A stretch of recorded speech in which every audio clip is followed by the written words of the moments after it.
बोरिंगची समस्या. चल बे, 4 दिवस झालं मोटर चालू केली नाही. आज मोटर चालू करून अख्ख्या झाडांना पाणी देऊन टाकू. चल घे पटापट पटापट घे. एक काम कर, तुझं मोटर चालू करायला थांब. पाईप बस झाला, एवढाच पाहिजे. कर चालू. बघ भाऊ, केले मोटर चालू. साला मोटर चालू केले तरी पण पाणी येई नाही. काय प्रॉब्लेम झालाय बे? काय प्रॉब्लेम झाला? मोटरचं चालू केले मी. मग साला पाणी कला येई नाही बे.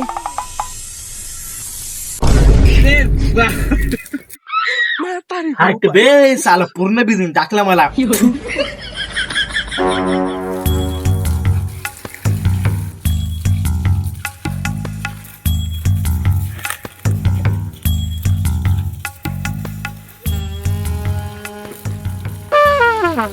नाही याला पाणी. साला या बोरिंगनी पण लय त्रास दिलाय मला. 4 दिवस पाणी नाही घेतला तरी 1 मिनिट पाणी नाही भेटला मला. पण साला मोटर विकून टाकून देतो मी.